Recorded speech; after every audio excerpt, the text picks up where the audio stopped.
In Russia, wearing a military uniform once symbolized prestige, privilege, and promise. Being an officer was akin to holding a powerful ticket to societal respect during the Soviet era, an embodiment of honor within the barracks. Yet, as time marched on, this institution began to crumble. Amidst the chaos of the 1990s, efforts by President Putin aimed to rejuvenate the military's image, introducing pay raises and modern equipment to make service attractive again. However, as the conflict in Ukraine stretches into its 42nd month, this facade is crumbling. The Russian army is not just losing rounds of ammunition, it's losing its very essence, its motivation, its people. Soldiers are no longer driven by duty, they are desperate for escape. Silence envelopes the battlefield as many retreat or surrender. This isn't a mere psychological crisis, it's a stark reality backed by alarming statistics. By August 2025, desertion rates recorded had already matched the totals from the entire previous year. This shocking trend reveals that, since the war began in 2022, 13,870 desertions have been confirmed. Even more striking is that about 82% of these deserters were contract soldiers trained in professional troops. Their decision to abandon their posts signifies a deepening rot within the Army's core. Among the remaining cases, 2,457 were conscripts, and just 9 were recruits. At first glance, the lower desertion rate among conscripts might suggest greater loyalty. Yet, the grim truth is that their high casualty rates keep them bound to the front lines, leaving little room for escape. The crisis is most evident in the 30th Separate Motorized Infantry Brigade, where nearly 2,000 desertions have been recorded, a staggering number that represents nearly half of the brigade's personnel. As 2024 unfolded, desertions surged, particularly on the front lines. Soldiers, especially those fighting in brutal confrontations at Bakhmut, Avdiivka, and Kreminna, are increasingly abandoning their posts amidst combat. Despite severe disciplinary threats, including the execution of deserters, these desperate actions continue to rise. The conditions have also led to a notable increase in soldiers surrendering to Ukrainian forces, spurred by the I Want to Live hotline, a lifeline for those who have lost faith in their command. With more than 7,846 soldiers from the 41st Army alone seeking refuge through this hotline, the total number of surrenders is estimated to approach 36,000. These statistics reveal a grim reality: the Russian military is unraveling. Court records reflect this disintegration, showing over 20,662 cases of desertion and insubordination processed by military courts by May 2025. With many soldiers now facing incarceration. In the previous segment, we explored the troubling reality of military personnel deserting from the Russian army. With a staggering number of cases on record, particularly among contract soldiers, the situation reflects a deep-seated crisis where loyalty is eroded by fear and desperation. One of the starkest illustrations of this disarray is found within the 30th Separate Motorized Infantry Brigade of the Russian Federation's 2nd All-Russian Army. In a harrowing span between April 2023 and March 2025, nearly 1,988 soldiers vanished, equating to nearly half of the brigade's total strength. What stands out even more is the alarming rise in desertion throughout 2024, surging dramatically as the new year began. A closer examination reveals a staggering 73.6% of these defectors were contract soldiers, individuals who initially chose to serve professionally. Interestingly, only 4.38% of those who fled were conscripts, hinting at a grim reality: conscripts are pushed to the front lines in dire conditions, facing combat with a significantly diminished chance of survival. Desertion rates are not confined to retreats or leave periods anymore, they are escalating right in the heart of the battle. Reports indicate that since the summer of 2024, instances of soldiers abandoning their posts during active combat, especially on the Bakhmut, Avdiivka, and Kreminna fronts, have skyrocketed more than tenfold. Desertion has morphed into an urgent phenomenon, as troops often choose to surrender to Ukrainian forces in small groups, defying orders and expectations. Despite stern warnings and fear-inducing tactics, including documented cases of commanders executing soldiers who abandon their posts, the crisis persists. These brutal measures seem to only cultivate an atmosphere of fear and despair, eroding what little morale remains. Significantly, alongside the waves of desertions, a surge in surrenders has been recorded, notably through the I Want to Live hotline established by Ukraine. For many Russian soldiers, disillusioned by the ravages of warfare and the betrayal of their leaders, this hotline represents a lifeline, a tangible escape from the chaos. It has transformed from mere propaganda into a functional channel for those desperate for a way out, revealing a deeply entrenched crisis within the military ranks. Just how many will take this perilous step towards surrender? The numbers may tell a heartbreaking story yet to unfold. Previously, we saw how the I Want to Live hotline became a lifeline for countless Russian soldiers. As morale crumbled and trust in leadership vanished, this was no longer just a message broadcast for propaganda, it was a genuine, functioning escape route. Now, imagine this, nearly 7,846 soldiers from just one unit, the 41st Army, have stepped forward to surrender through this hotline. Experts estimate that close to 36,000 Russian soldiers may have surrendered in total. Yet, these numbers barely scratch the surface. What offers a deeper, more chilling insight is the relentless march of military court records. Rumors can be silenced. Videos can vanish. Official statements can deny the truth. But court cases? They tell an unbreakable tale. By May 2025, Russian military courts had heard a staggering 20,662 cases covering refusal to serve, disobedience, and desertion. Out of these, a crushing 17,721 led to convictions. This isn't a series of rare incidents. It's a widespread, systematic collapse of discipline and will. Picture this intensity: in some months of 2024, over 1,000 soldiers faced court charges. At the height of the crackdown, judges handed down more than 30 verdicts each day.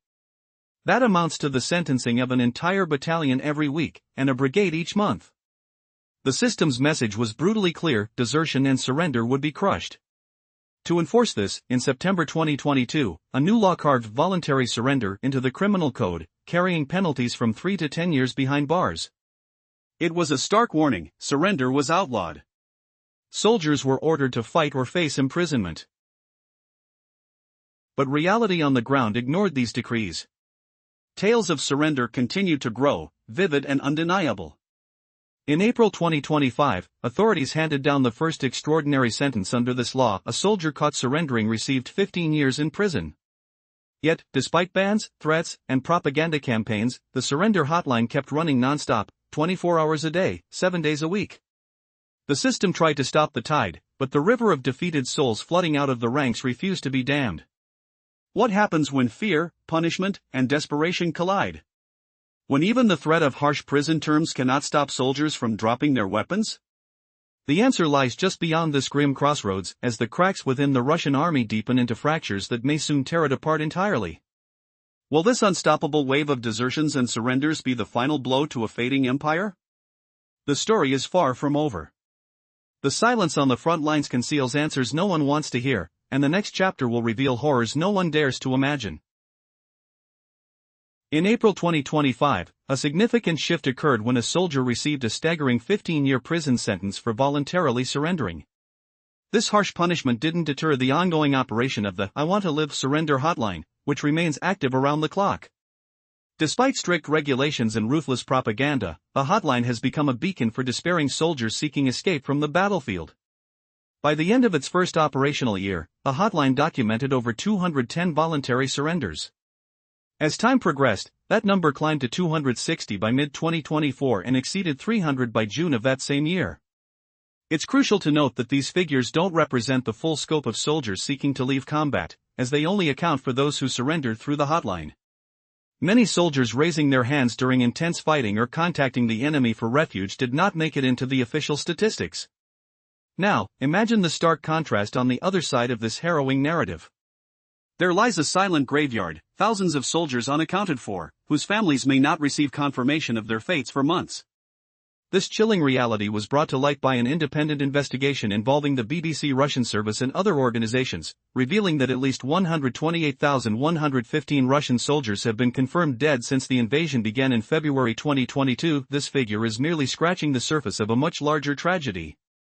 In the summer of 2025 alone, over 23,350 death announcements surfaced, with some days witnessing more than 420 confirmed losses.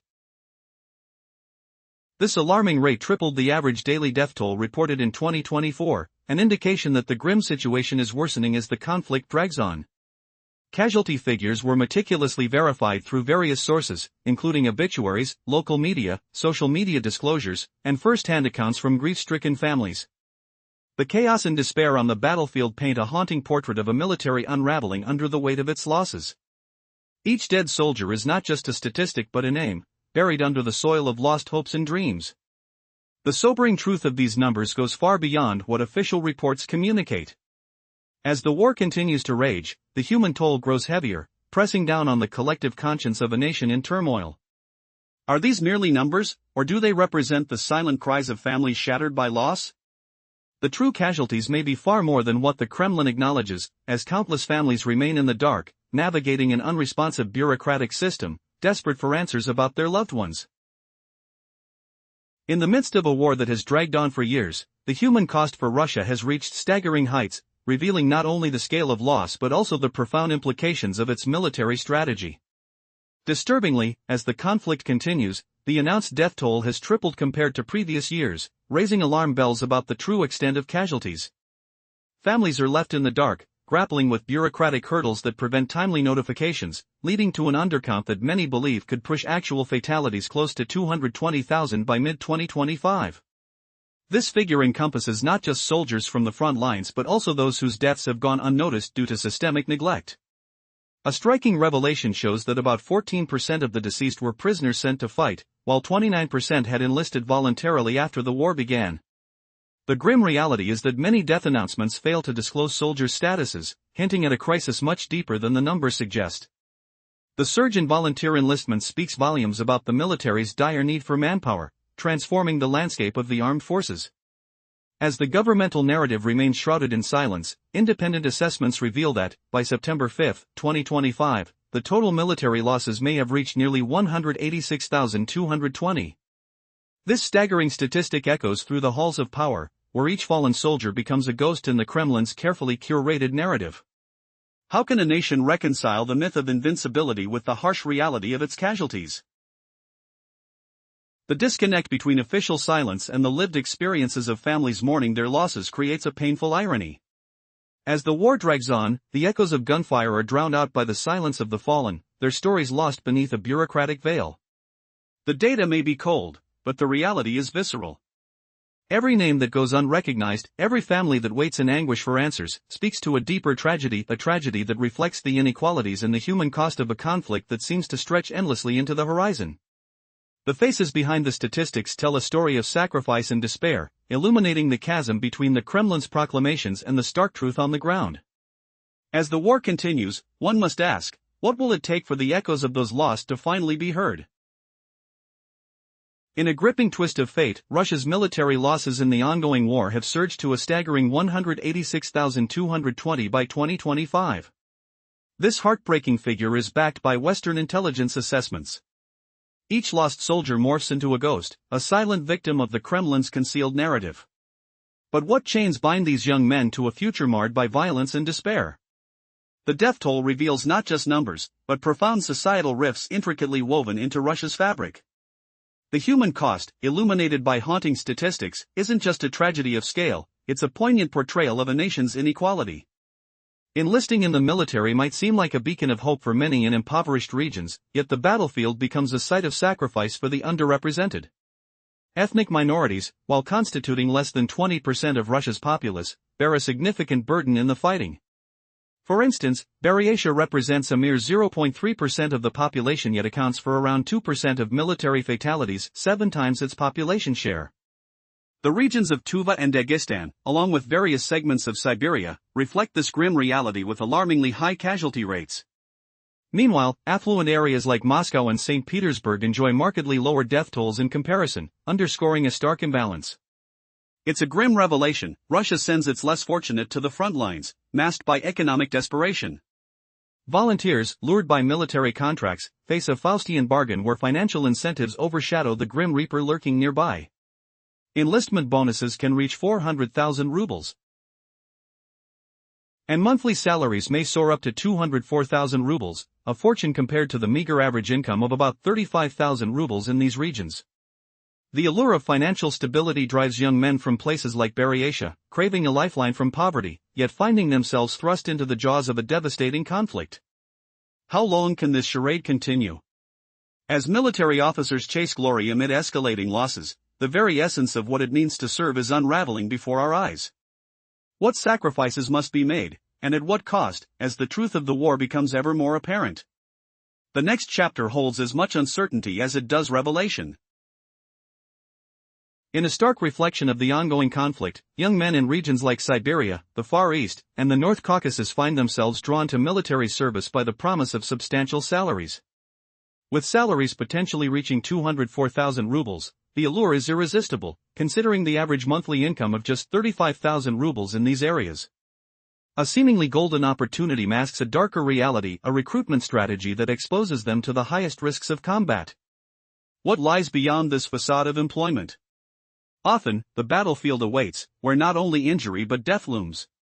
The chilling truth is that young soldiers from less affluent regions such as Barakia, Tuva, Altai, and Dagestan are disproportionately represented in high-casualty frontline operations. This operation is anything but random, it's a chilling economic and socio-political mechanism. Poverty-stricken youth are lured into a cycle of sacrifice disguised as patriotism. Recruitment ads resonate with nationalist slogans, yet they seldom echo through the affluent streets of Moscow. Instead, they reverberate in the periphery Ulan-Ude, Khabarovsk, Magadan, where desperation rules. These areas are not merely losing lives, they are losing whole generations under the guise of service. Military officials employ a hard-hitting recruitment strategy, often going door-to-door in minority regions, coercing signatures, and putting up posters that threaten local unemployment. Schools become pressure points, with administrators caught between duty and survival. While regions housing ethnic Russians face persuasive recruitment tactics, minority areas are treated as markets for expendable labor. This proactive recruitment approach signals a grim political calculation. Politically influential regions like Moscow and St. Petersburg must remain insulated from loss. Thus, it is not coincidence that casualties skew along ethnic and regional lines, it is a calculated decision. The very foundation of military manpower has morphed into a grim paradox. Youth from impoverished backgrounds shoulder the burden of conflict, ensuring political stability for those in power while they alone bear the cost of war. The question weighs heavy: how long can this system persist before it crumbles under its own contradictions? As desperation grows, will the illusion of glory and duty fade, revealing the harsh realities of sacrifice on the battlefield?